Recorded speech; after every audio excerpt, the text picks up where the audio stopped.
কালকে তো সব পিতলের বাসন মেজেই রেখেছিলাম, আর আজকে শুধু বাকি ছিল লক্ষ্মীর ঘরটা, সেটাও মেজে নিয়ে পুজো করতে বসে পড়লাম।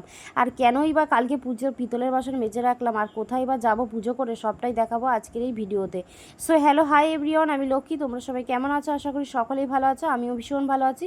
তোমাদের জন্য আরও একটা ছোট্ট মিনি ব্লগ নিয়ে চলে আসলাম। স্কিপ না করে ভিডিওটা দেখতে থাকো, আশা করি সকলেরই ভালো লাগবে। দেখো, সকালে তো একবার বাল্যভোগ দেওয়াই হয়ে গেছিলো, আর সকাল থেকে অনেকটাই কাজের মধ্যে ব্যস্ততার মধ্যে ছিলাম, তাই কোনো কিছুরই ভিডিও করা হয়নি। আর বৃহস্পতিবারের পুজো বলে কথা, একটু তো দেরি হবেই, তাই সোজাসুজি পুজোটাও আমি তাড়াতাড়ি সারবো। আর লক্ষ্মীবারের পুজো বলে কথা, সেটা তো তাড়াতাড়ি বললেও হয় না।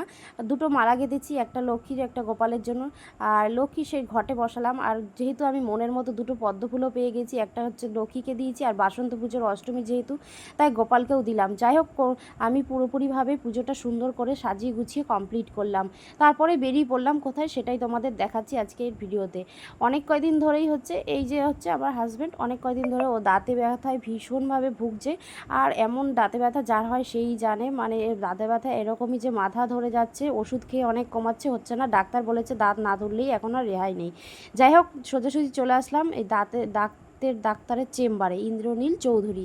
খুবই ভালো ডাক্তার। দেখো, এখানে প্রথমে ওকে ঢুকিয়ে আগে ইঞ্জেকশন দিয়ে দাঁতের গোড়ায় অবস্থা করিয়ে নিয়ে কিছুক্ষণ বসিয়ে রেখেছিলো। এবার দাঁত তুলতে নিয়ে গেল। এই দেখো, দাঁত তোলা ওর কমপ্লিট। কিছুক্ষণ বাদে আবার আরেকজনও এখন ঢোকাবে। এরমভাবে এক এক করে অনেকেই দাঁতটা তুলছে। যাই হোক, ডাক্তার খুবই ভালো হাত। আর এই দেখো, দাঁতটা তুলে আমরা চলে আসলাম আবার ওষুধের চেম্বারে।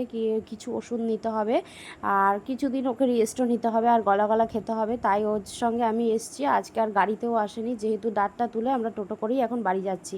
এই দেখো, ওর দাঁত তোলা হয়ে গেছে। আর কথা বলতে ডাক্তার ওকে একদমই বারণ করেছে, তাই মুখটাও বন্ধ করে রয়েছে, আর দাঁতের মধ্যে এখন তুলো গজ ভরা রয়েছে।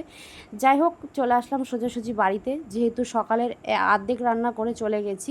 সকালে ডাল ভাত আলু সিদ্ধ করে মেয়েকে খাইয়ে বাড়িতেই রেখে গেছি ও দাদুর কাছে, আর আমিও ওকে নিয়ে চলে গেছিলাম। এবার বাড়ি এসে যেহেতু নিরামিষ কী রান্না করব, ছিল পটল, কয়েকটা পটল নুন হলুদ মাখিয়ে নিলাম ভাজার জন্য, আর কয়েকটা হচ্ছে বেসন দিয়ে ভাজবো হচ্ছে বাবার জন্য। বেসন দিয়ে পটলের কয়েকটা পাতলা পাতলা করে বেগনির মতো ভেজে নিলাম। আর হচ্ছে এখানে সকালে আমের ডাল করেছিলাম মটরের। আর এখানে কটা আলু পেঁপের তরকারি তো রোজকার আমার হবেই। আর এখানে ব্যাট পাঁপড় আর গোল পাঁপড় ভেজে নিয়েছি ডাল দিয়ে খাওয়ার জন্য।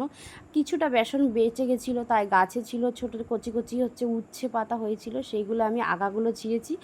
আর এখানে কয়েকটা শিউলি পাতাও ছিঁড়ে নিয়েছি। এই তেতো পাতার বড়া কিন্তু আমার বেশ লাগে, তোমরা একবার না খেলে কেউ যদি খেয়ে দেখো, ও অসাধারণ লাগে কিন্তু। আর বেসন দিয়ে ভেজেছিলাম, বেশ ভালোই লাগছিল। যাই হোক, ডাল দিয়ে ভরিয়ে খেতে খুবই ভালো হচ্ছিল।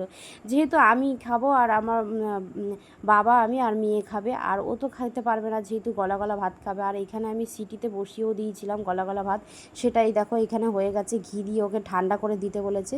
তাহলে বন্ধুরা, আজকের মতো টাটা, এখানেই আমি ব্লগটা শেষ করলাম।